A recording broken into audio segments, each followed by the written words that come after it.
You're about to enter into a new world of knowledge, curiosities, and high strangeness. This is a podcast of Straight Up Strange Productions. This episode is brought to you by our Patreon supporters. Become a patron today at patreon.com/intotheportal. Bram Stoker, author of the famous Dracula novel, once said, "There are bad dreams for those who sleep unwisely," implying that in some way there are risks, unknowns, and uncontrollable circumstances as we slip into various states of which some people have called the cousin of death. When it comes to understanding the human brain, things become a bit murky. As little is understood about the deeper mysteries of the mind, and indeed sleep itself. But what if someone told you that there was no need for sleep? Or perhaps even that you could live two lives, existing in a constant state of wakefulness? Strange as it may seem, ideas like these have been the source of inspiration for both dedicated and strange scientific and military research on sleep over the centuries, as well as gut-wrenching stories and urban legends popping up from the woodwork as ideas on sleep deprivation and drug experiments became more mainstream. Tonight on Into the Portal, we delve into the bizarre world of sleep experiments and sleep deprivation, discussing both pop culture, fact and fable, capabilities of the human mind, and ultimately, what happens when we don't go to sleep.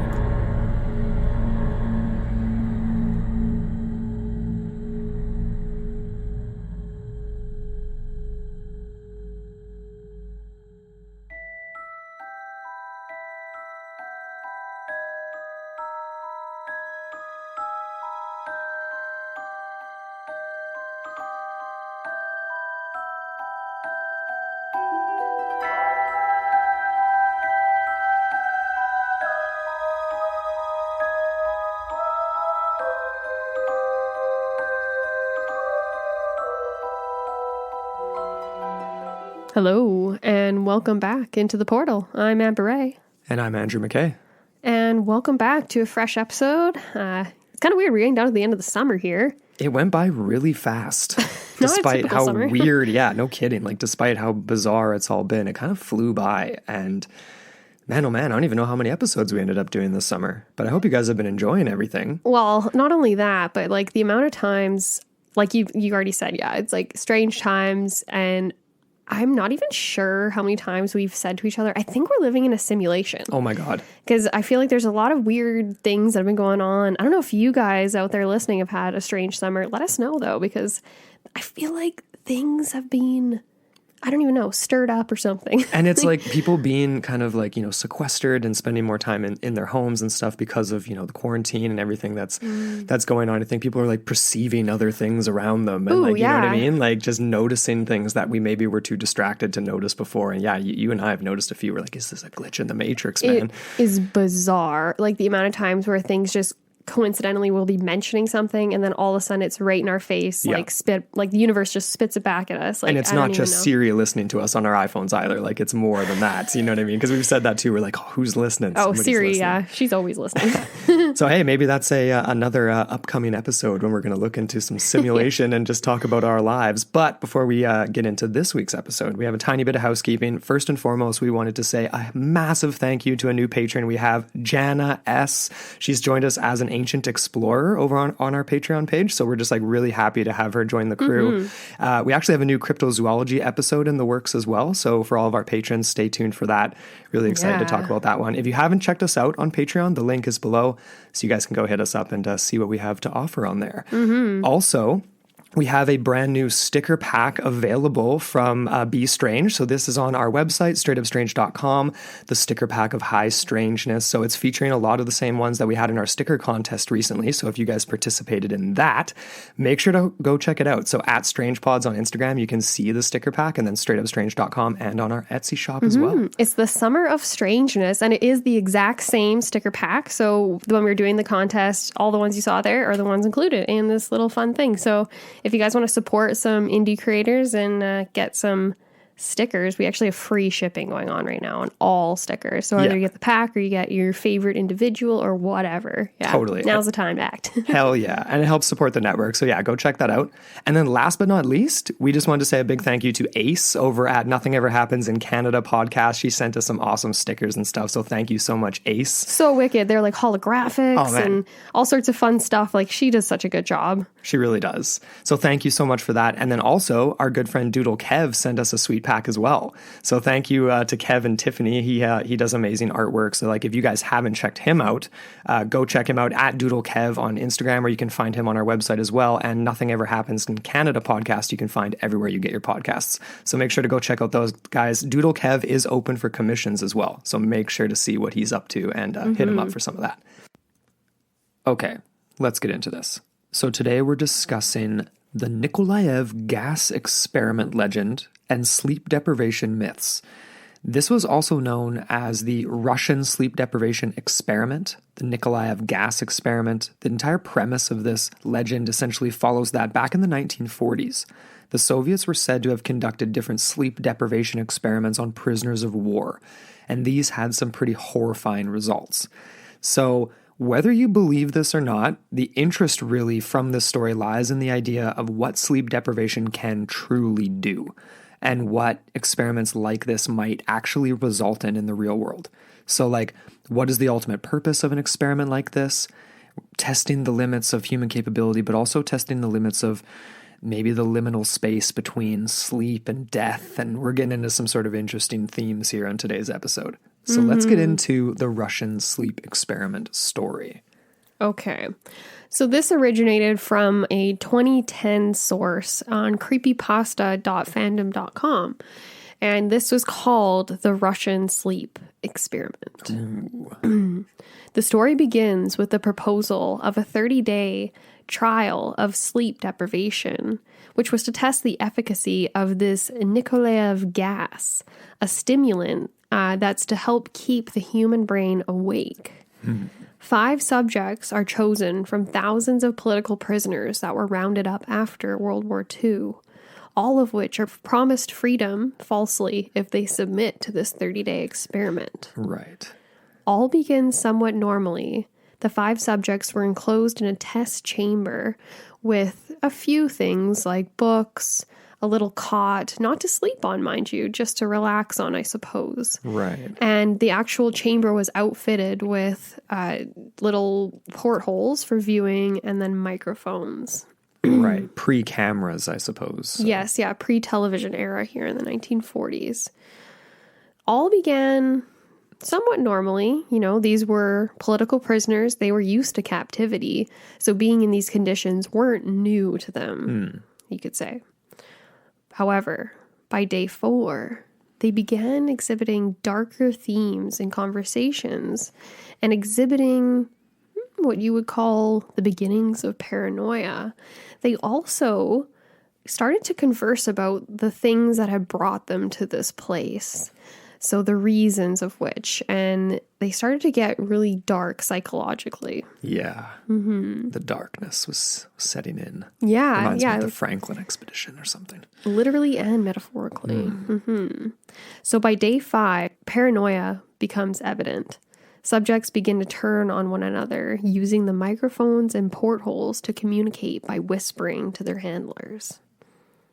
This continues for 4 days, until day 9, the screaming begins.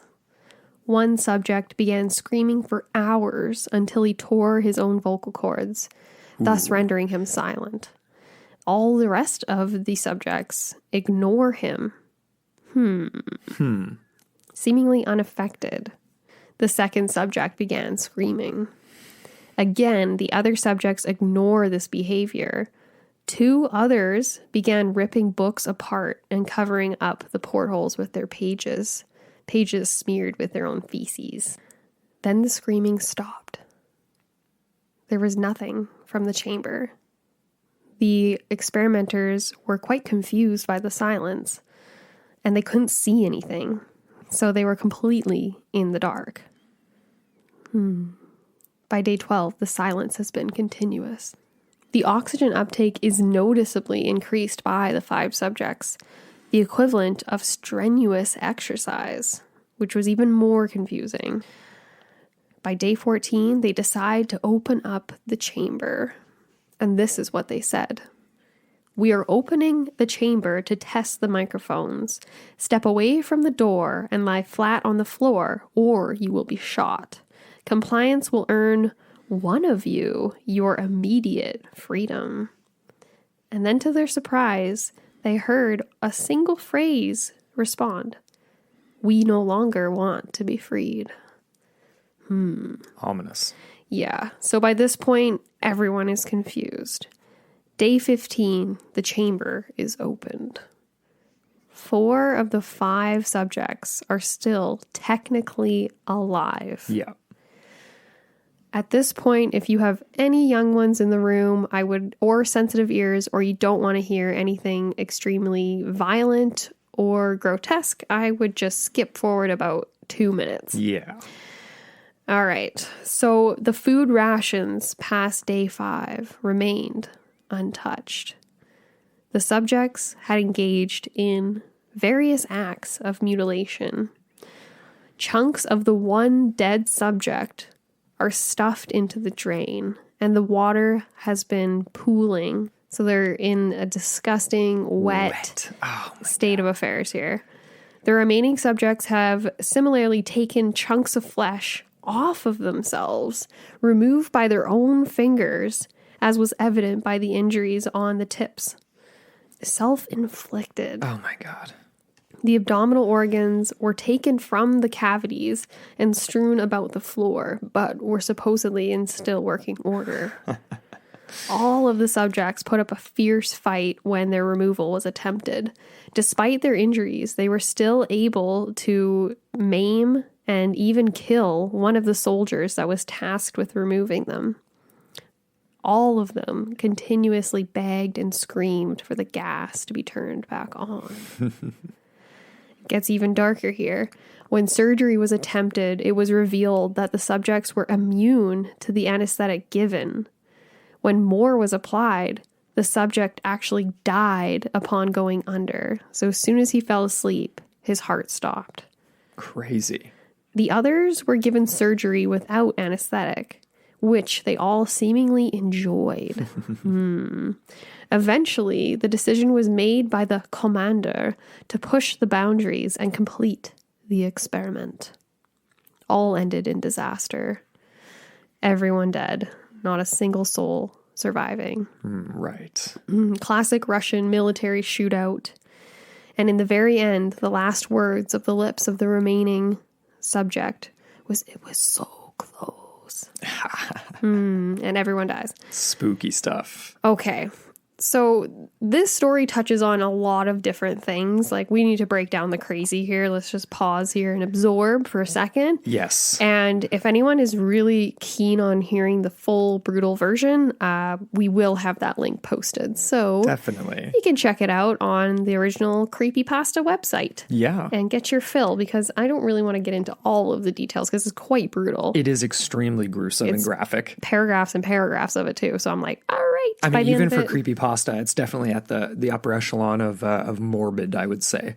Yes. Yeah. Because it just goes on. You're like, okay, like you've described 1, 2, 3. Oh, right. There's the other 2 you got to describe everything for as well. Got to get them in there as well. Probably my favorite aspect of this story, though, is the idea that because the experiment wasn't complete, quote unquote, they had to continue. So that to me is just a classic Russian sort of move where it's like, you know, it's kind of like this top-down order that needs to be fulfilled. Yeah. And someone's going to pay for it. Totally. Exactly. At any cost. Well, yeah, I mean, totally just obviously crazy story. We know that this is a fictional piece, obviously, like we said off the top, posted to Creepypasta around 2010. And at this time, people really did, even though it was posted to Creepypasta, they took it quite literally. They thought there was, people ran with it on the internet, right? Maybe this is leaked from a secret facility. Maybe this was, half the story's true, and there was some sort of Russian operative, former KGB. Maybe this got out somehow. Yeah, the nugget of truth that kind of, totally. Because Russia, you think Russia and you think very secretive, you think all sorts of crazy stuff, moralist sort of scientific experimentation, which we have some real examples of that we'll get into in this episode. Totally. So there is the interest on that side of it, although we do know that there isn't evidence to prove it is a fictional story. But what really gets spooky and scary for me, and like for us here at Into the Portal, is when we ask ourselves whether the fiction here is in any way possible or plausible, at least in some regard. What would happen if people were forcibly deprived for sleep for that long with some sort of experimental gases or things being injected into them? Would they potentially go insane? Not to the same degree necessarily, but would they maybe lose their minds? Would they access different areas of the human brain through this process potentially? Yeah, would there be some sort of adaptation or evolution going on? Or devolution, I guess, if you want to think about it in linear terms. Absolutely. So let's continue on here. Let's just break down the urban legend even more, because we know the Russian sleep experiment is fiction, but it's interesting because, however, there is some interest in whether or not the story was rooted in some kind of truth. And this is what is still perpetuated online, or at least there might be some sort of source of inspiration for the story. And there are people who will insist that the story's true. Secret government lab, and we do have a reference to a government lab that maybe was the impetus for the story. But in so many ways, these creepypastas are a lot like, those classic grocery store checkout, like National Enquirer magazines and newspapers. They're crazy stories, but there have been in the past some cases linked to actual reports that you would find in like other publications. Most notably, like UFO sightings is one of the main examples that pops into my mind. But it reminded me of Fox Mulder, classic, just because this has come up on X-Files in episodes before. I know it's fiction as well. You guys don't start tweeting at me like crazy, or Fox is a real person. But this idea that there may be some nuggets of truth hidden amongst the woodwork of these sort of very, very crazy pop culture, alien UFO monster interdimensional craziness that we see on creepypastas and on the front pages of these sort of wild magazines at the grocery store checkout. For example, we covered an episode on our Patreon on gateways to hell, hellholes found around the world. Right. And this just reminded me of the super deep borehole in Siberia, where it's a site of another urban legend, very much like the one you just recounted, where there's the screams of the damned that were recorded when they lowered down a device, to great depths within the borehole. And I think there was even a winged demon that appeared in the gas that was emitted from the hole as well. And it was in flames and stuff like that. And the researchers saw this and they freaked out and they had to abandon the site. And that was an element that was added later on. Exactly. We uncovered, and this was, floated online. It ended up being a pretty big story. Like, it was covered on Coast to Coast. The actual audio was then leaked later on. It ends up being, an unconfirmed urban legend. Yet the borehole in and of itself does indeed exist. Right. And is the site of some potentially, not clandestine things going on, but definitely like not all the information is there. Not all the information. And actually, you can make another parallel to this fictional story that we just mentioned, because it's another attempt to go beyond the limits of what's been done before. Exactly. So, in that sense, it's like, obviously this is like a geologic version versus like manipulating the human brain to extend it or whatever. You know what I mean? But it's very interesting. And again, Russian connection. Yeah, exactly, right? And to continue on that theme, I kind of pulled up a few examples of stories that very much like the creepypasta we referenced. If you saw these stories there, you would no doubt believe they were fiction. So the first example I wanted to pull up, just to kind of give some more context to all of this, were the Soviet human-ape hybrid experiments that sort of began in the late teens, early 20s. There was this one famous zoologist, Ilya Ivanov, who was an expert on artificial insemination. He was supposedly very much, quote unquote, in a bunch of different articles, hell-bent on actually coming up with this half-human, half-ape hybrid. The idea, I think, was to try to create a super soldier. But I think for him, as a researcher, it was more just to see if he could do it. From Stalin's side of it and the government side of it, there was more of a purpose. He's almost like a Dr. Moreau of the real world. Very much so. Mm-hmm. And he was adamant about this in public. He told zoologists a decade earlier in the country that this was possible. He was going to go to Africa, collect species, bring them back, and attempt this. He was actually financed by the Bolshevik government, goes off, catches some chimpanzees, orangutans. He artificially inseminates a human woman. Of course, he fails. His attempts do not work. He ends up being exiled after a series of very, very gruesome experiments involving both human women and chimpanzees and various primates. That's crazy. This is the type of thing, like if you didn't know this happened, or that this was a thing, and you saw Humanzees on the cover of one of those magazines in the checkout line, it is exactly like the Nikolaev gas experiment, right? Oh, totally. You could even I'm honestly, if you saw that in a magazine, I'd be like, oh yeah, what is this, a new Fiji mermaid kind of thing? Yeah. Or even, there's so many ways you could go about that. That's insane though. Okay, wait, so he was taking human women and implanting them with chimpanzee sperm. I'm believing that, as far as I know, I think it went both ways. Oh, really? I think he was trying both ways. Just to see if he could get anything. And it didn't work out. That deserves it. That's an episode in and of itself. Oh, totally. That guy, and then also this other dude. I thought it was the same guy initially, but he's actually different. His name's Vladimir Demikov. And he was the guy that was doing he was transplanting dogs' heads onto different dogs. Yeah. So lots of crazy stuff. Like that's real life vivisection right there. Island of Dr. Moreau, man. That is absolutely that. And that actually happened. There are photographs, there is evidence. This is whole documented. Yeah. Literally 2 dogs together. Like one was like a little Shih Tzu or something, and he was like on the shoulder of another hound. Yeah, you guys can Google the images. It is kind of disturbing. It is so brutal. Like I'm horrified by all of it. Oh, well, it gets even worse from there. Obviously, if we're dog people, so maybe it doesn't. But technically speaking, I think for most it would. I pulled up this other example that I thought was interesting because it kind of ties into the urban legend of the Nikolaev gas experiment. And it is this very much a clandestine facility known as Lab X, or Number 2 facility. There's a few different names for Institute it. Number 2. Institute Number 2 or NII-2. This was a lab in which poisons, gases, and various different things were created to use against political enemies of the state. So it was a poison factory for the Kremlin, which is a phrase that I thought was really fun in this. That is pretty cool. In this article I pulled up here. Established in 1921, this was Vladimir Lenin. Obviously that guy had a lot of political enemies that he would be happy to get rid of as quickly and as silently as possible. And that was the purpose of this facility. It was to come up with poisons and different things that were like undetectable. That was kind of the main thing. In 1939, it was renamed Laboratory 1. And there was this guy who ended up running it, Grigory Marinovsky. He was a biochemist, pretty infamous guy in Russian history. He was a poison developer. He wrote this doctoral thesis on the effects of sort of different types of gases that had been used from World War I up until his research, particularly mustard gas, the effects on human skin. But because of this thesis, he was asked to develop some more kind of, let's just call them insidious things.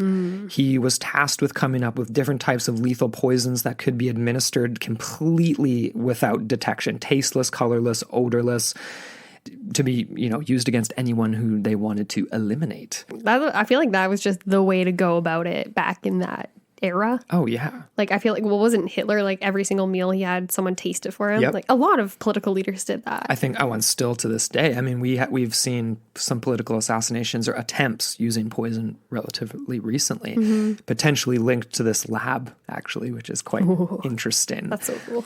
So they were cool, but so frightening. I know. Oh, I know, right? We know that they were experimenting with, like I said, mustard gas, cyanide, curare, if that's how you pronounce that, digitoxins, ricin. Ricin is actually so common. You see that on forensic files all the time, where people like mail a letter to someone with ricin on it, and then it's like, yeah, nasty stuff. And these are the only substances that we can name, by name, that we can list here, because we don't know the substances that Maranovsky was experimenting with that were just that, experimental substances, different concoctions and potions, if you will.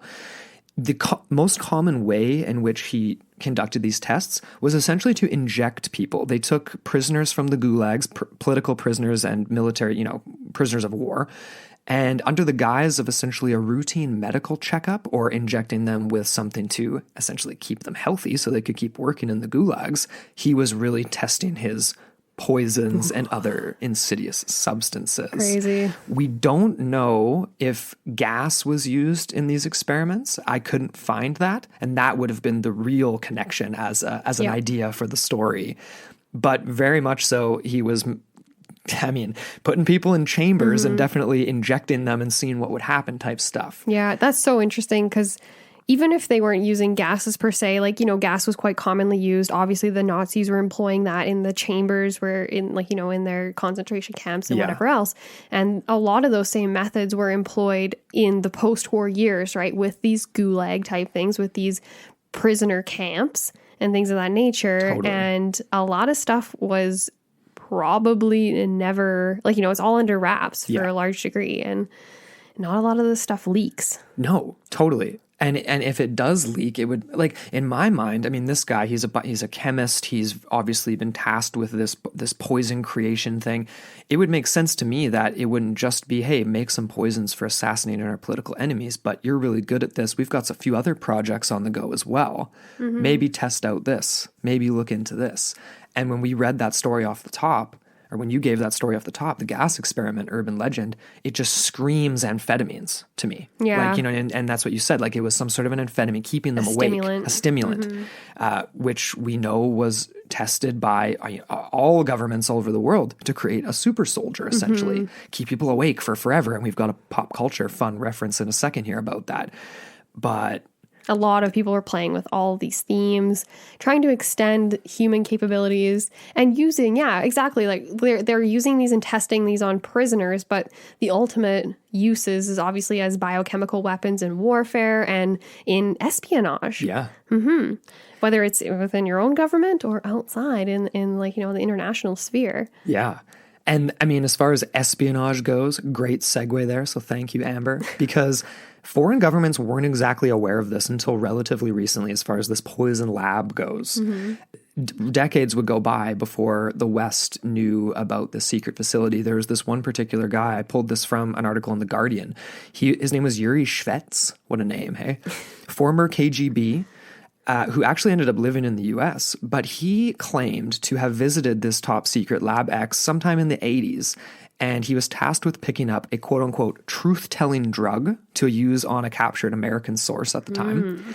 The operations were basically the KGB had to approve anything coming out of that facility. So it I read this thing, I didn't include it here, but there was even Gorbachev, the prime minister, president, whatever, he didn't even have access. He was like, oh, I want to know about this. And the KGB was like, nah, sorry. Can't tell you. How weird is that, right? I think Putin would, Putin's former KGB, but yeah, true. He'd be able to find out maybe not as much of a pushover as Gorbachev was, perhaps. It's even the people in positions of power aren't privileged enough to know. Right. It's unless you really need to know, because maybe one day they're going to use it on you. Exactly, right? How crazy is that? Yeah. So the KGB had to approve any use. And this guy Shvets, he mentioned that in this laboratory, they not only were concocting poisons, but also various different experimental narcotics and psychotropic substances. That kind of ties into the urban legend, right? So what he picked up was a vial of what he called SP-117, whatever the heck that is. Okay. But he also noted that the arsenal, quote unquote, of all these other substances at this lab had to be at least another 116 potions, as he states. I just thought that was very interesting phrasing, implying that there could be some very, very, very strange unknown substances happening. Chemical, that reminds me of like alchemy or something like that. Oh, yes. I'm also like simultaneously reminded of like every single like 007 movie, like, you know, where they're using different serums, different liquids. Like, what was that one latest one? Is it the latest James Bond? Maybe not anymore. The one that starts where he's in New Mexico, there was one, Mexico City. Yeah. And then by the end of it, he ends up in that, like in the middle of the desert somewhere. I can't even remember where. And they like use that like serum on him or something. Yeah, which one was that with Daniel Craig? Quantum of Solace, I think it was, where there's using it. It's the guy from Inglourious Bastards, right? It's the bad guy. Yeah. Yeah. Anyway. I don't know. Yeah, that's so crazy though. Potions. It's got that Hollywood vibe to it when you hear that word, for sure. 100%. It also brings to mind like Harry Potter. Yeah, you mentioned that before we started recording. Totally. Maybe a little bit of a less sort of whimsical looking potion cabinet than Hogwarts Castle, but yeah. It's so interesting thinking about, the potential substances that could be found here. The idea of using psychotropic substances for different things, like, again, that just reminds me of like the CIA and AK-47. Was that it? Or no, that's MK Ultra. MK Ultra. Sorry. I know AK-47 is a strain of weed. Yeah, you're totally MK and AK. You're just thinking MK cannabis Ultra, strains. all those experiments. Yeah, so the idea that there's all kinds of things, and if they are experimenting with amphetamines, that could produce, like, you know, if you think of a meth addict, and it's really sad, but thinking about some of the habits and behaviors that result from that type of drug use and the things that it does to your brain, as far as like, you know, you're on a trip for what, like anywhere from 18 to 36 hours sometimes. And then on top of that, like the idea that you could be picking at your own flesh and seeing things that aren't there, hallucinations. These are all things that come from sleep deprivation. When you combine sleep deprivation with chemical substances, like what the heck are you in for? You don't really know. Yeah. And that's even like, what is it, salvia?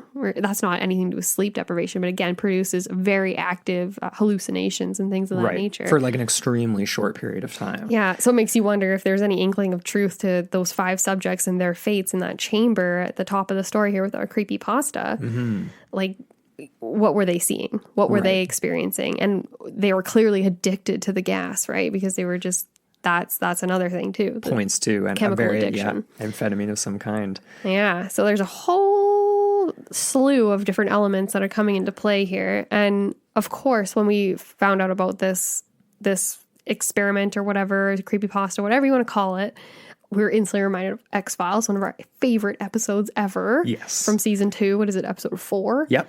Sleepless. So this takes it to another extreme. So in this case, we're not talking 14 days. We're talking 24 years. 24 years of being awake.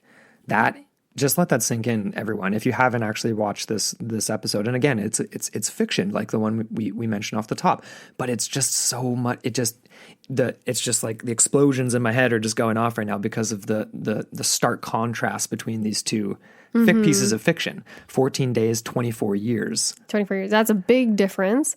And in my head, all the explosions going off in my head right now are like, oh my God, because of all the like different points that we've brought up as far as what sleep deprivation actually does to your brain. Right. It doesn't do good things. Your brain cannot survive without sleep. Yeah. So this kind of brings it to the ultimate extreme, I would say, because in this episode, we get a crew of men. It's essentially a Marine squadron that was stationed in the Vietnam War. Yes. And they were part of an experiment where they were given these drugs and given surgery to prevent them from ever sleeping again. Yeah. And so the premise is that they're being given 2 lives because they've got all this extra time. It's like taking the Da Vinci and all that sort of concepts to the extreme, right? Yeah. And this is so crazy. So it picks up with the death of a man hallucinating that he's in a fire, and his brain essentially registers all of the physiological symptoms of the fire. Yeah. And when they find his body, it's as if he's been burned on the inside, but just has no physical outside external indications of it. Exactly. So it's like, yeah. So it's the one main member of this Marine squadron, Lieutenant Cole or Captain Cole or whatever his name was. He has developed a little bit more of an ability compared to the others. So like there was a surgery that he states at the end of the episode. They removed a piece of his brain, and then in addition to drugs, that's what was keeping them going until they went AWOL.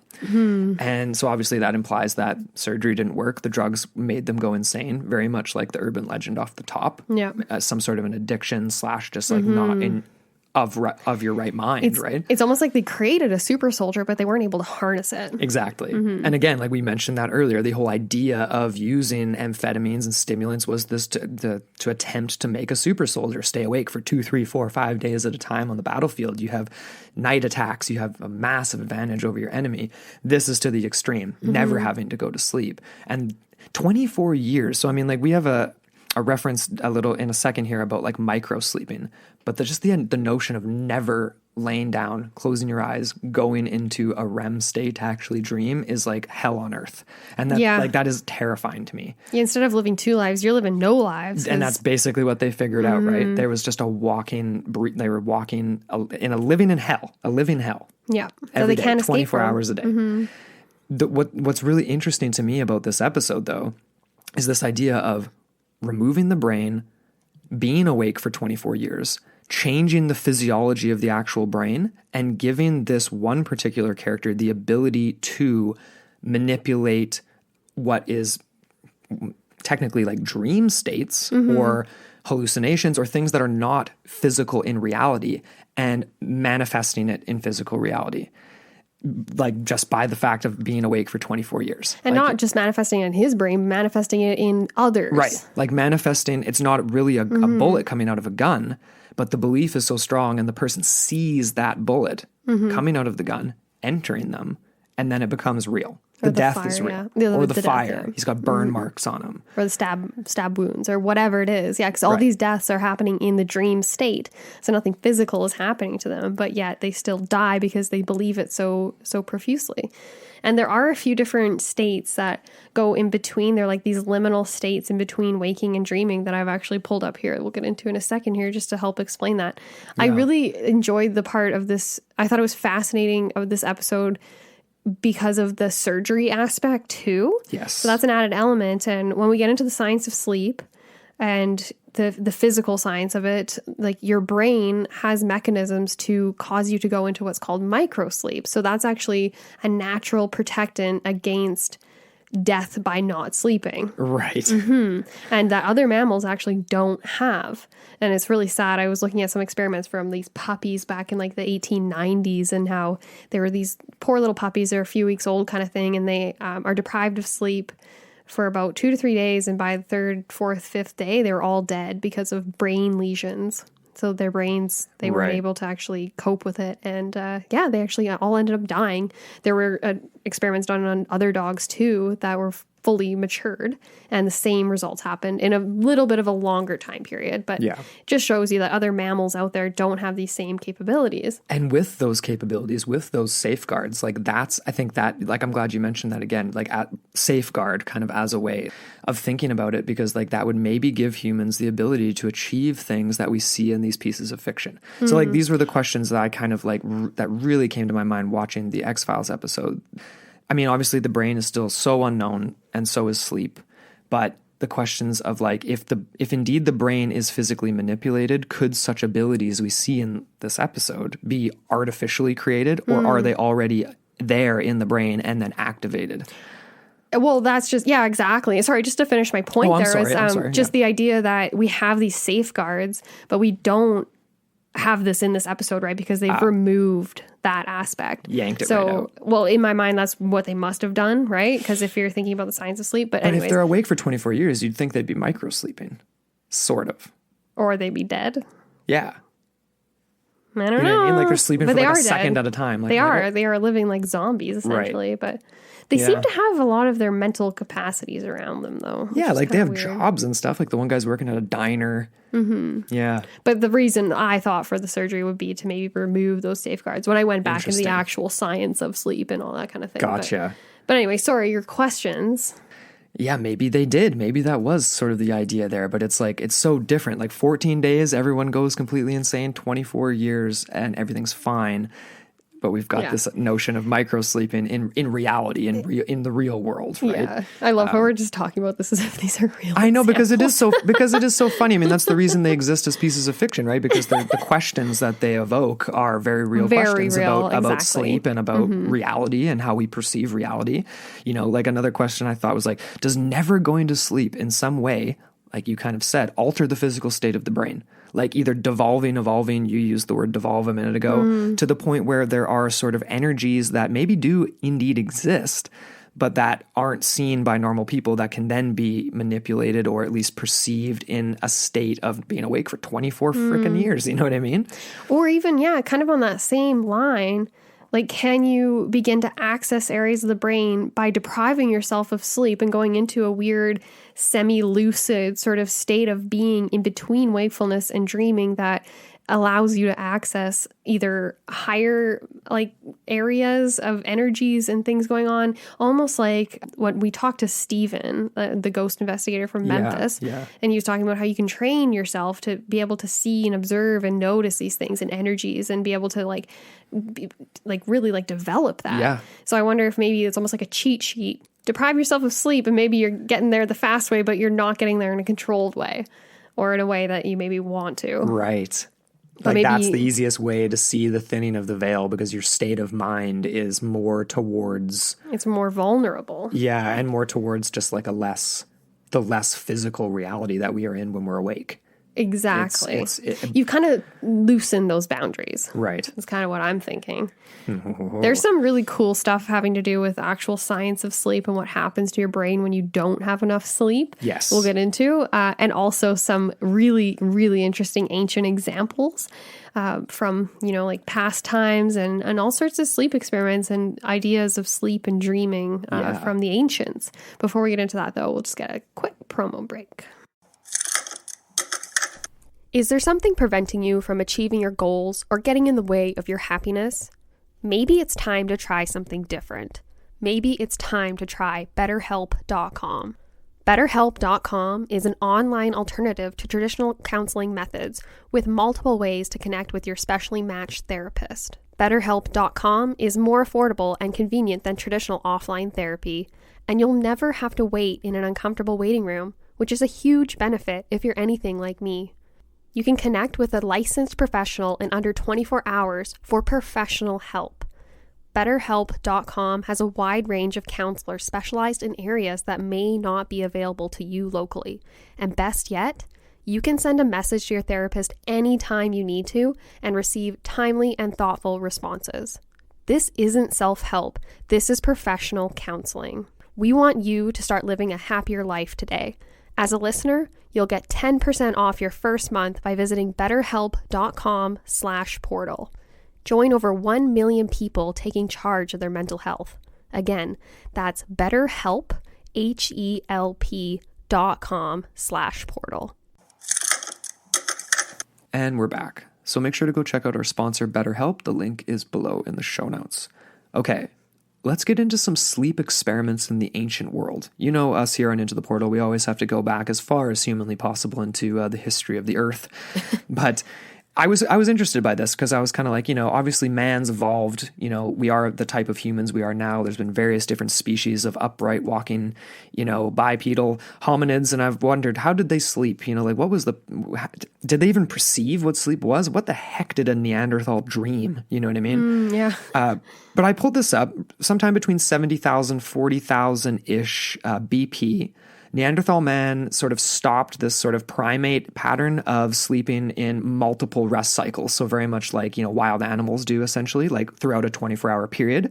And then we adopted what we essentially have today, a monophasic sleep cycle, sleep at night, get up in the morning, do your hunting of Pleistocene megafauna, and then go back to sleep in the cave at night. That's interesting. So the difference between polyphasic and monophasic. Right. Yeah. So they're pushing that timeline to 70 to 40,000. I actually saw some references to these same differences of sleep cycles, where they were talking about how pre-industrial age, so pre-1800s, Right. a lot of people actually did have a polyphasic sleep cycle. Yeah. Just because of the nature of how you had to live, right? Yeah. To like keep yourself alive. Especially farmers and things pay like that. and pay to feed your family and stuff like that. Mm-hmm. Yeah, that's interesting. So that could involve going to bed up to 6 times a day. Right. Then that's like a sociological kind of implication for creating that sort of polyphasic sleep cycle, right? Whereas like Exactly. this, and like people being able to sort of articulate why they're doing that or something, you know what I mean? As opposed to just being like a Neanderthal, 70,000, like, you know what I mean? Exactly. And kind of just do what feels right. Yeah, you just, it just feels good.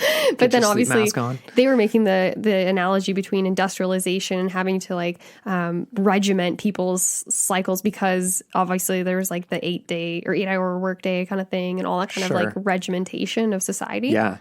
Fascinating. So many different like evolutions of this, you know what I mean? Yeah, totally. I thought this was cool too. Just the idea of really trying to control sleep and the notion of crossing over, like a lot of things we've mentioned already, like accessing different worlds and realities, the afterlife, things like that.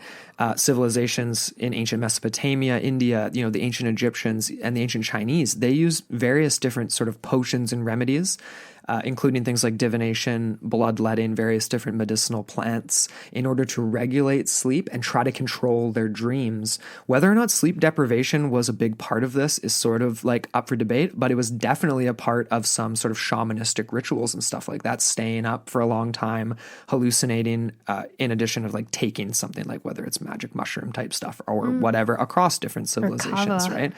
I just thought this was really interesting, the idea of like trying to control your perception of reality or like your access points to like other places through sleep, and them trying to like understand sleep in the ancient world. The idea of like in ancient Egypt, they were really into lucid dreaming. So this idea of like the Ba, the Ka, and the Aka, like the 3 stages of the soul. The Ba as the soul was often seen as like out of the body. So we can see like hieroglyphic depictions of almost like a sleeping body, a figure of a human, and then like a bird-like figure with a human body and the head of a bird hovering over top of it. This sort of like weird, representing the sleep state and sort of like accessing another world. Okay. This sort of like multi-dimensional levels of the self, and this being intimately tied to the idea of sleep and also sleeplessness. Like it's just sort of this hallucinogenic type state. I mean, for me, lucid dreaming is almost kind of tied to that, because you're so aware of like what's happening. You're in control. Yeah, and you can train yourself to do that. We actually had a blog on the Strange Times talking about lucid dreaming. Yeah, and All Things Dreams. If you guys haven't, go check out that show. Yeah, All Things Dream. She's great. That's interesting though. Like the idea of the ancient Egyptians' depictions of sleep and the underworld too, right? And the idea of they had these 2 realms, right? They had the upper realm, the lower realm, and even you can see that in the cycles of the sun to the moon. Totally. It's just all like it's the under and lower. What am I trying to say? The upper and the lower. Right. Yes. realms. And when you go to sleep, you're kind of going closer to the underworld. So, I mean, they were definitely messing around. I wonder if they had some sleep deprivation experiments, throw you into a chamber beneath one of the pyramids and see what happens type thing. Ooh, but I just thought that was kind of like interesting context for the history of sleep. But again, we always come back to this question as to what the hell is going to happen if you don't get enough sleep? Well, let's go back to our earlier question, like, because you kind of posed it, like, does never going to sleep in some way alter the state of your brain? Of course it does. It turns into mush. But a more reasonable question, like, at least not getting enough sleep. So if you're depriving yourself of sleep, whether it's you're not getting enough hours in a night or you're going several days, like say you're a doctor or a medical professional or a driver or all sorts of other things, the notion of not getting enough sleep does some serious damage. And I can't come up with any examples of like, oh, lack of sleep turned this person into a superhero or anything like that. Yeah, because a superhuman or whatever you want to call it. But totally, it definitely can go bad.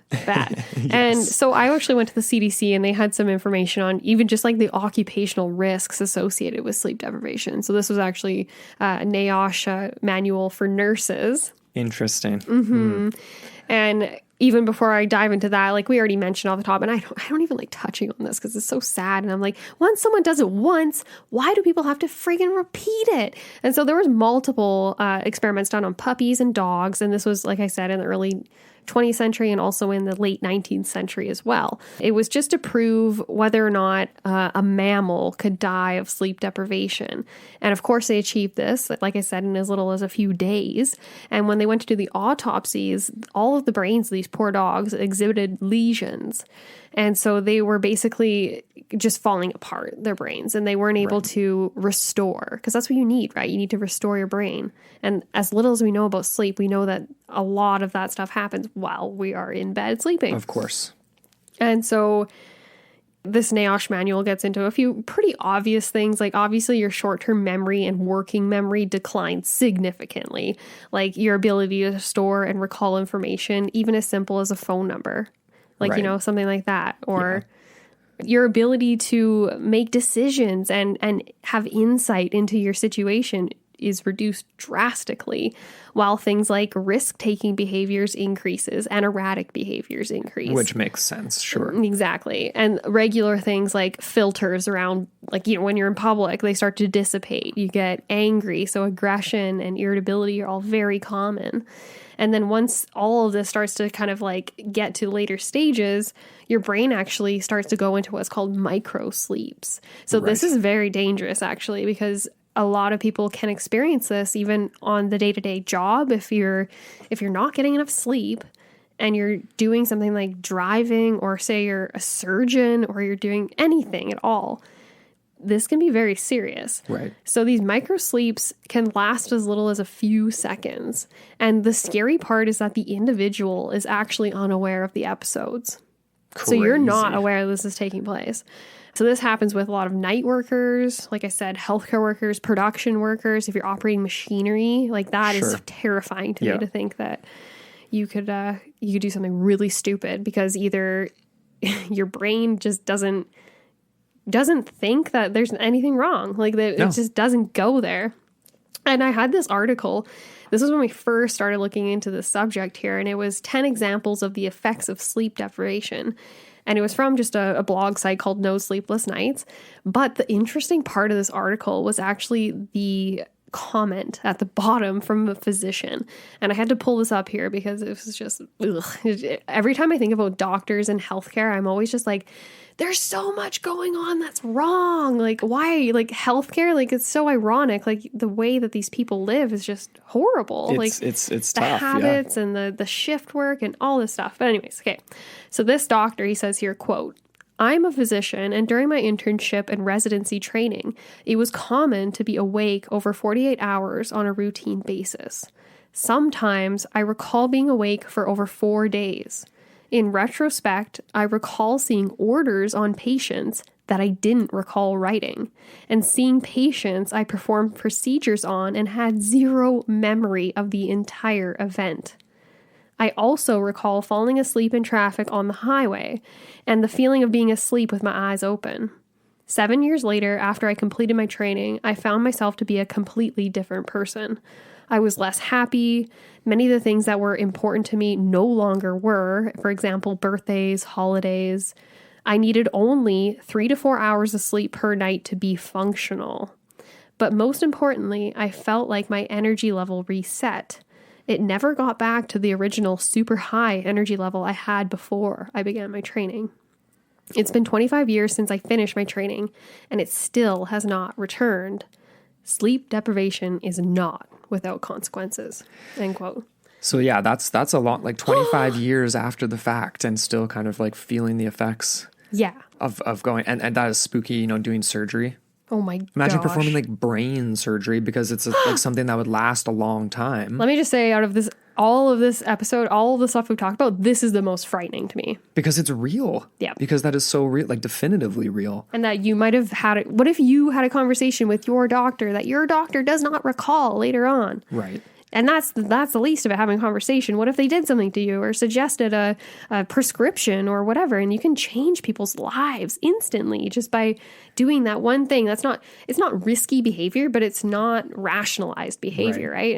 And to think how overworked the medical system is right now, and then you have essential surgeries going on that are not linked to COVID, and then things like this are probably happening. So shout out to all of the healthcare workers out there working the 48-hour shifts for sure. Kudos to you, because that's crazy. Yeah. So anyways, he touched on a few really, really crazy, well, not crazy things, but a few really important things here. So the idea that, again, right, the idea that his working memory, short-term memory were eviscerated, like he couldn't remember things. The idea that he was falling asleep, so he was doing these micro sleep type things in traffic. And then, the idea that he was a completely different person too, right, definitely speaks to a similar sort of like less extreme version of the X-Files episode, right? Where it's like, you just don't feel like yourself.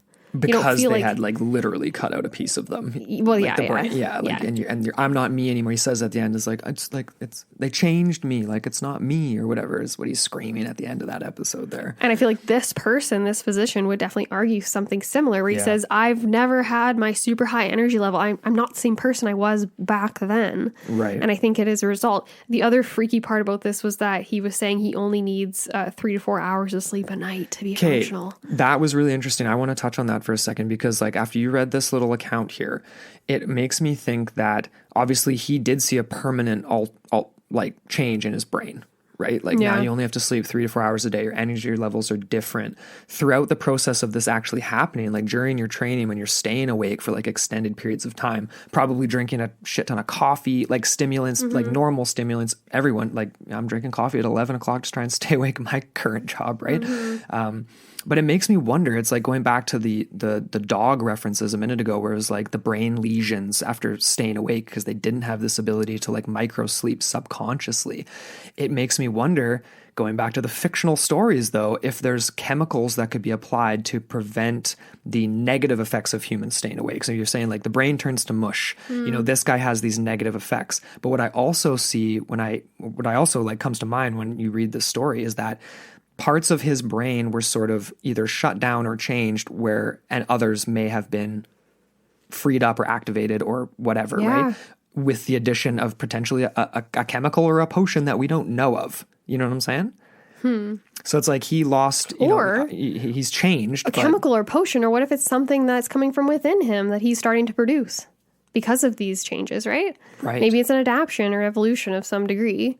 Right. So in like the paranormal aspect of it, it would be maybe like someone who something along this lines could maybe end up like a Stephen Williams, right? That's where it's like your brain's changed and now you can perceive things slightly differently. The chemical composition's changed. Maybe you see shadow people more often because your physical perspective is different. Shadow people. Ooh, that's getting into a clinical psychological effect of sleep deprivation that I've pulled up here. There's 2 versions of this. Perfect segue. Yeah, totally. I honestly, just one other thing though, before we get into that, is just the idea that in this case, it doesn't seem as if he has any sort of benefits at all. No, it seems as if it's all very negative, and it's really sad to think that even he says right off the bat he's less happy, and many of the things that were important to him no longer were. So he's almost like a shell of his former self. It's weird. So that makes me think that perhaps in some ways his brain is able to run efficiently on the job, but other than that, it's like I shut down.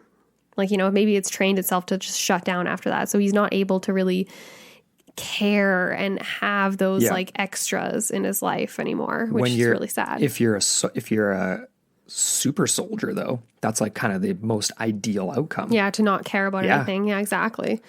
Yeah. Interesting. So I did want to pull up, because like we've got some modern sleep experiments and sleep deprivation specifically experiments. Before we get into those 2 very classic, famous examples, I wanted to touch on these psychological effects, because this bleeds into paranormal too, because we do see a connection to things like you said, shadow people, and of even like, you know, just other hallucinations in general. Yeah. And this first one that I pulled up here, so basically these 2 are almost mirrors of each other, these 2 states of being, and they were what I referred to on the top of the episode, these liminal sort of like in between the realms of wakefulness and resting. The first one here, occurs during the threshold consciousness from wakefulness to sleep. So you're awake and you're going to sleep. And it's called hypnagogia. And sorry, I'm butchering that as per usual. But hypnagogia is something that can cause hallucinations. It is associated with sleep paralysis, lucid dreaming, and lucid thought. And I thought this was an interesting quote. It says here, it may involve a, quote, loosening of ego boundaries, openness, sensitivity, internalization, subjugation of the physical and mental environment. But it just kind of, it's interesting because the loosening of ego boundaries, loosening of what is self and what is other. Right. So I thought that was really weird. And the idea that thoughts and ideas you might normally find ridiculous might be completely reasonable to you in this state of being. I like that. Isn't that funny? And it was so, because as soon as I read that, I was like, oh my God, that's like me like almost every night when you're talking to me and you think I'm still awake, but I'm not awake. It happens literally every single night. That's not even exaggeration. 7 days a week. 7 days a week.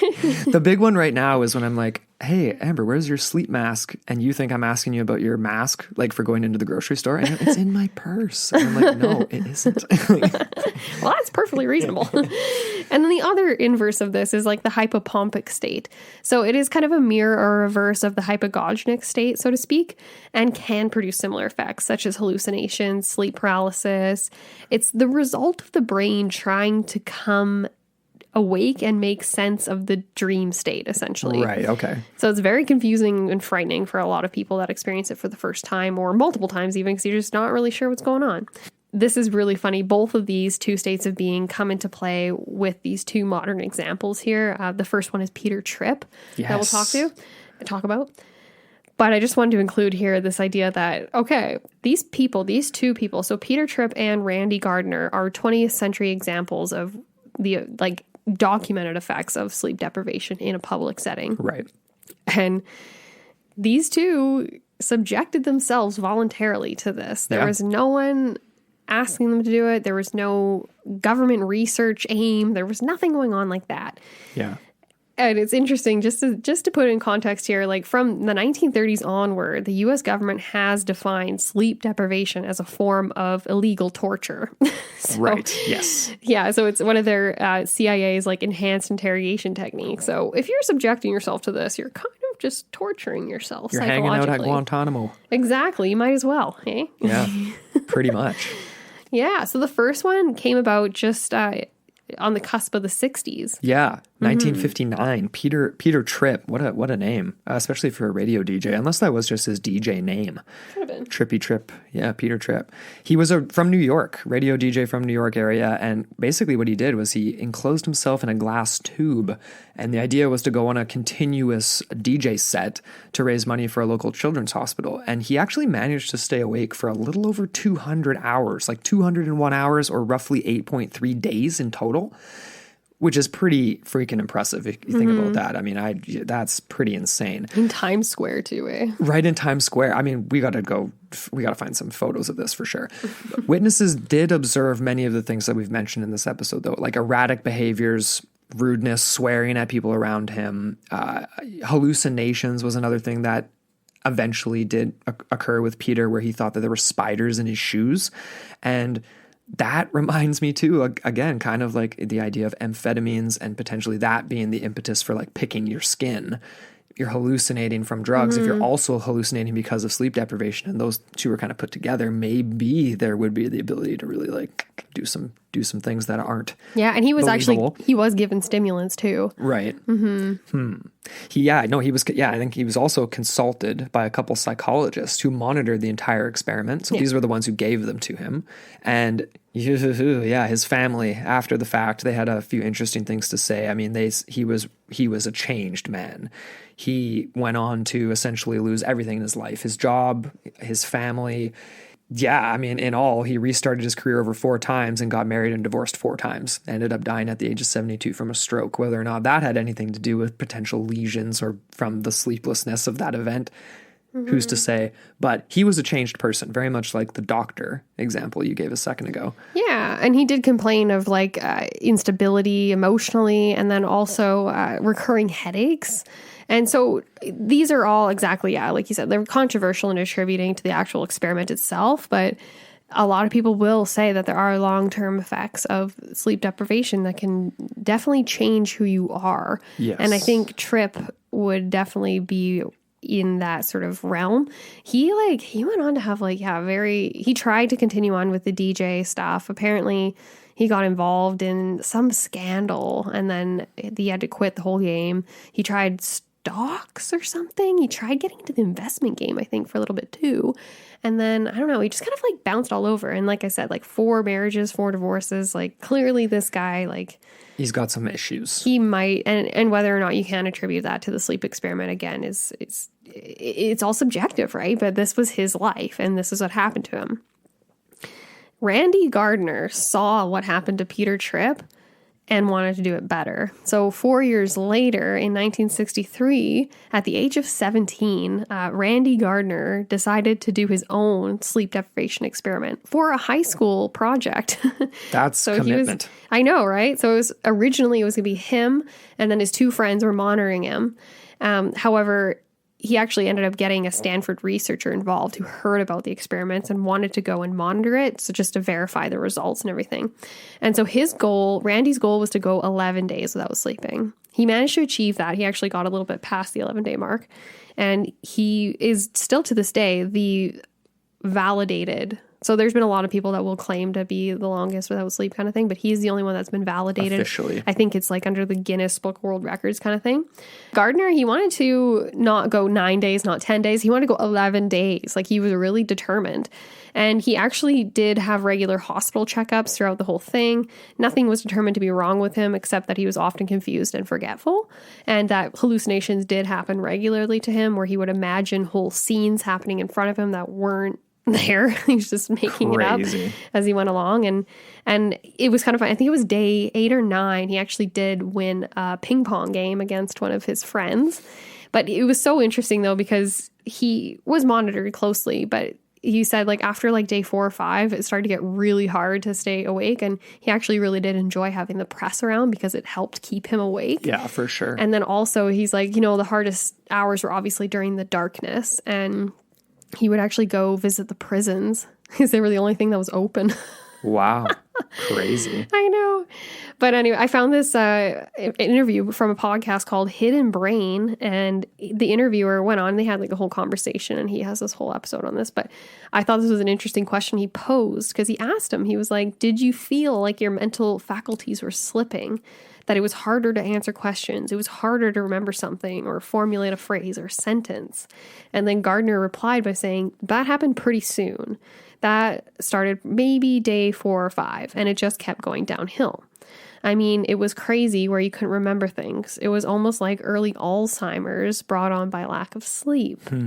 Interesting. And Randy, after the 11 days, he ended up sleeping for, I think it was 13 to 14 hours. He said he felt totally fine. His family didn't observe anything erratic or anything. However, decades later on in life, he is an insomniac. So he kind of attributes it to his earlier success. And he's like, it's funny because it's followed him his entire life. He's known as he's like the sleeping superstar of the world kind of thing. Sure. And he does kind of say, like, don't test the limits. Right. He's almost like, I'm a cautionary tale right here. So just don't do it. Don't mess with sleep. Sleep's important. I wonder what grade he got on his assignment.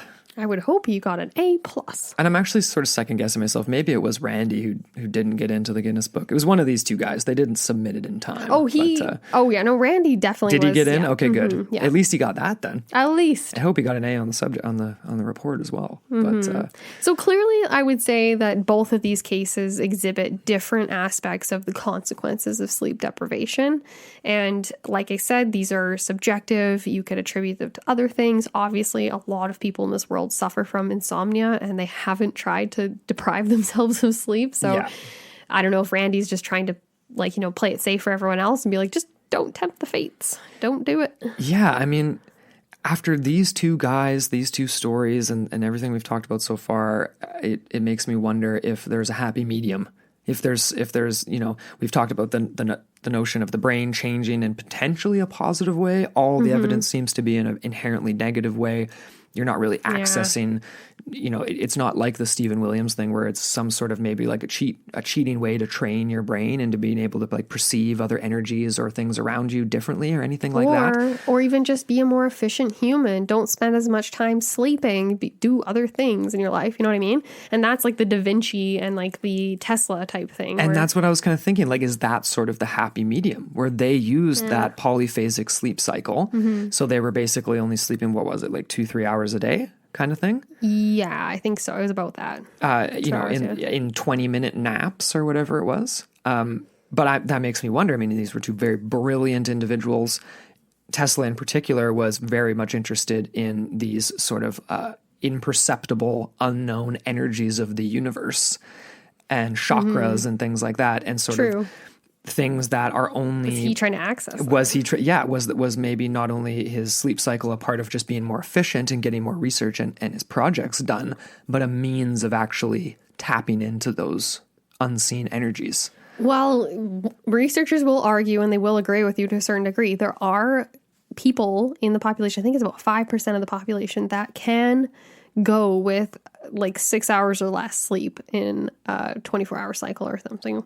But for the rest of society, it's a lot of health costs, it's a lot of financial burden, it's a lot of social costs, like a lot of things you can't really fully measure, right? That are definitely like negative cognitive performance things. But there is something known as the Uberman sleep cycle. I looked at mattressnerd.com just to learn more about polyphasic sleep cycles and the Uberman cycle. And the Uberman is essentially... It's interesting. It is this polyphasic. So you can do it. You can have up to 6 different sleep times or bedtimes in a day. Interesting. And okay. Yeah. So it basically, this was interesting. So I was looking specifically at a section that's trying to like show people how they can adapt this model into their lives. So it says here, the adaptation process for the Uberman begins with 24 to 36 hours awake, or until one enters into, quote, second wind, which is a rise of energy, at which point you begin to take a nap for every BRAC. So that's a basic rest and activity cycle, which occurs every 1.5 to 2 hours. Okay. So every about 1.5 to 2 hours, you have a 20-minute nap. And then you begin with this sort of like adaptation thing for like about 2 to 4 days, until you're getting these regular REM naps, which I don't even know how you actually like know you're getting these. Unless you're like hooked up to equipment every time, how would you know? Yeah, I don't know. Yeah. I don't know. Yeah, you have to be in like an EKG or whatever it's called, exactly. like monitoring your brain. Clinic. Yeah. Mm-hmm. So I guess most people go through what's known as a zombie mode when they're going through this adaptation. Excuse me. Where basically their normal cognitive functions are extremely impaired. Right. Yes. Due to sleep deprivation. So they try and like have like different like regimens you can do to kind of help alleviate that, or kind of like slip into it like a little bit more slowly. And in general, it takes about a month to kind of like get into this cycle. So this is essentially what Da Vinci and Tesla were doing. And Kramer also makes me think of Kramer. Yeah, exactly. And I was just like, big, bold question mark. I'm like, why would someone do this? Obviously, it's to be able to gain more hours of life. And this one guy, his name is Claudio Stampi, he had a book in 1992 called Why We Nap. And basically he says like you can actually gain 6 extra productive hours a day. And he's talking in reference to Tesla. Right. He said basically Tesla gained an extra like 20 years of his life. Wow. Yeah. By doing this sleep cycle. Mm-hmm. That's pretty wild. I mean, for someone with such a unique mind, that's pretty special, because it's like... Yeah. If you're able to do something efficient with it. Right. And then again, I keep trying to hammer home this whole episode, maybe getting something more out of that too. Not just the extra time. But like maybe you actually are able to see an equation differently. You're able to perceive something differently. Your brain isn't the same as someone who is just sleeping for 8 hours and getting up and doing their regular thing. But you're not getting to the state where it's turning to mush, having these overt negative effects necessarily. Yeah. You know, it's fun. I think about it more. And like when you think about the basic rest and activity cycles in reference to that, like you could definitely be way more productive if you're like, okay, you go through one of these cycles. Essentially what this is, it's, okay, so a basic rest activity cycle, like I said, is anywhere from an hour and a half to 2 hours long. And the first half of that is characterized by extreme activity in the brain and high energy. And then it slips into like, it's like a wave, right? So you have the upper end of the wave and then the lower end of the wave. Yeah. And in the lower end of the wave, you're actually restoring basically, what is it? The potassium and sodium and potassium. Right. So those are the two ions that we use in our brains to communicate electrical signals. So when those deplete, that's when we need to go into that slow state. And when we sleep, people propose that obviously this sort of restoration's happening too. So I'm thinking like maybe you would be way more active, like your brain would be way more active if, say, you're going through these every like 2 to 3 hours. Like, right. Man, it's like when you get up in the morning and you're like, oh, my brain's on fire right now. I've got X, Y, and Z that I want to do today, and I'm going to write everything down. And I feel like I have so much energy. And then by like 11 in the morning, you're like, yeah, I'm done. Yeah. And you're just like, yeah.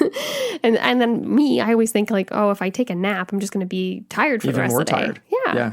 I feel like I don't think using cannabis would help with this 20-minute sleep cycle thing.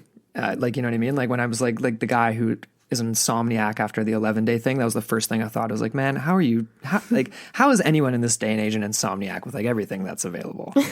But I get it. I mean, I've never stayed awake for 11 days, so I wouldn't really, I can't say.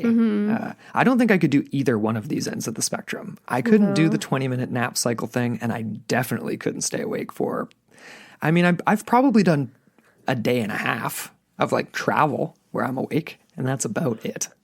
That's probably the max of it, I'd say. And then you're starting to hit that second win where you're like, I'm so tired that I'm not tired anymore. Yeah. And that's kind of what they're talking about when you start to go into the Uberman cycle. You need to hit that first.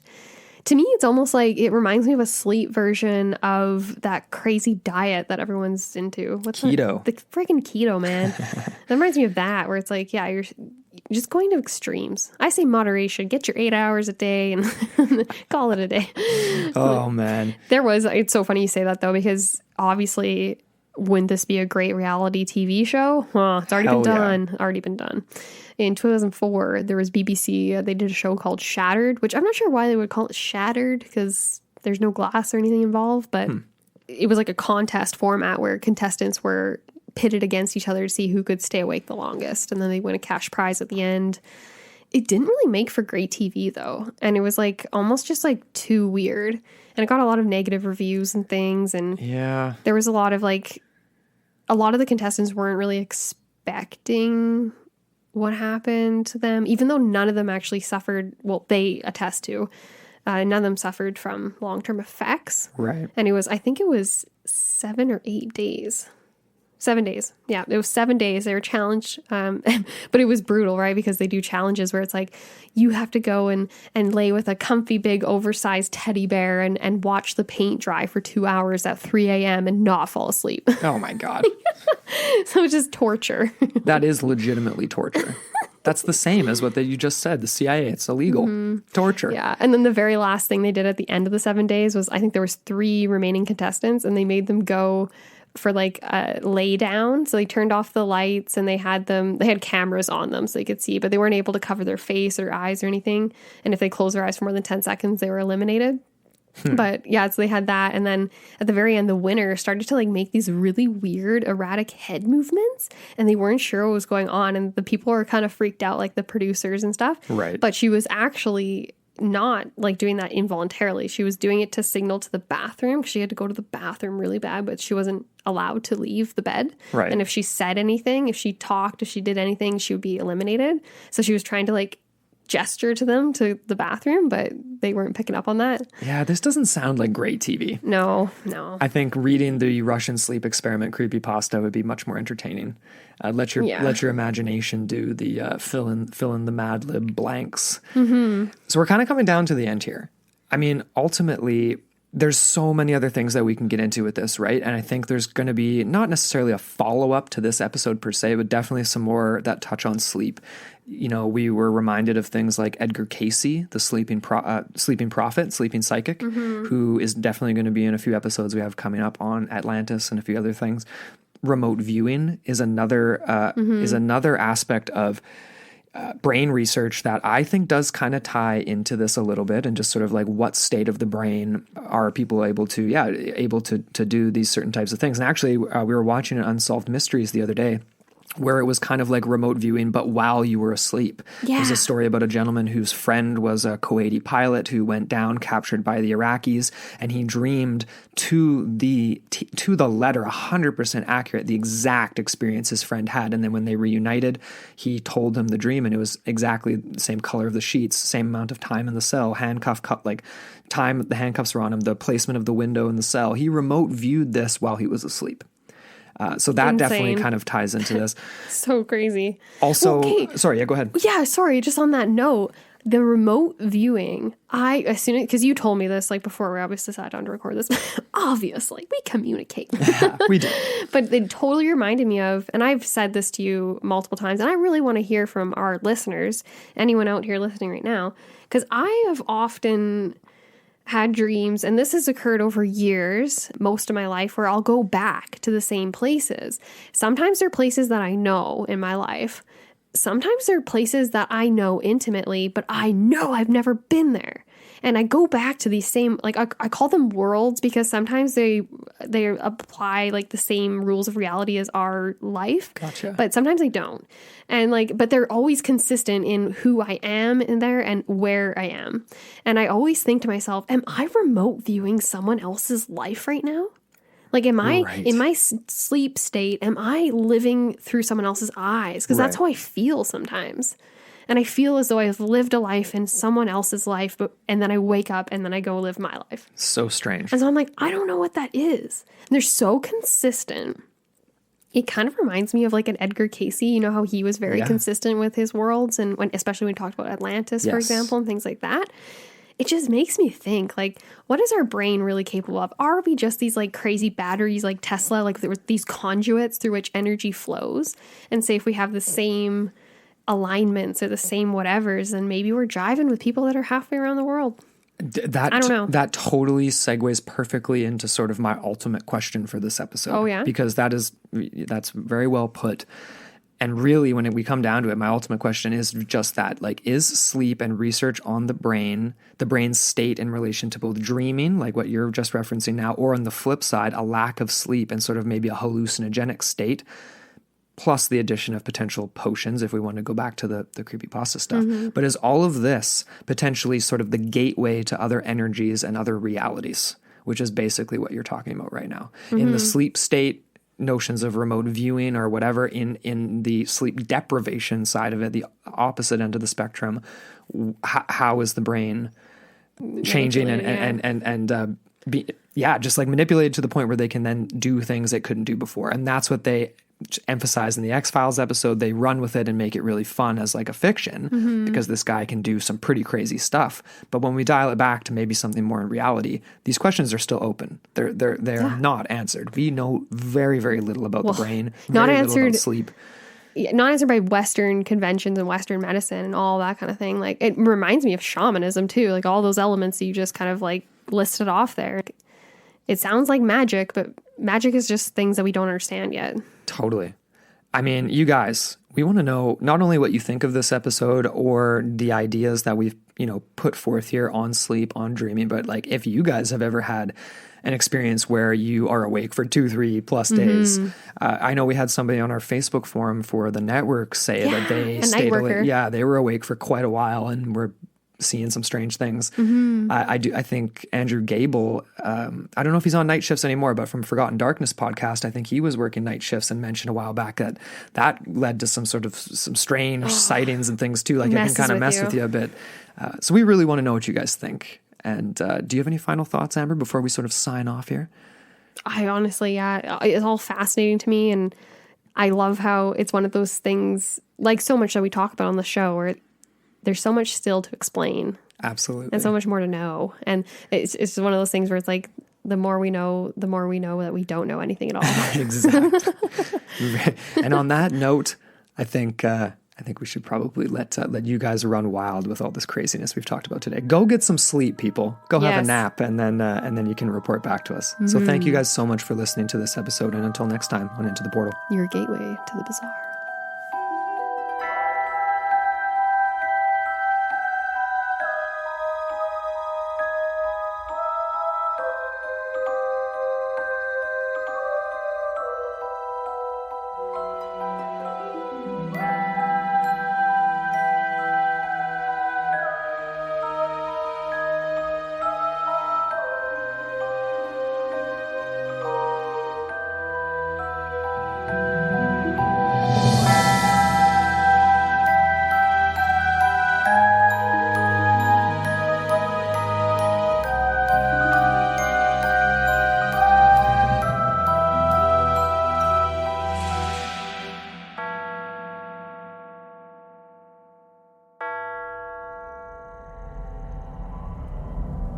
This podcast is a part of Straight Up Strange Productions.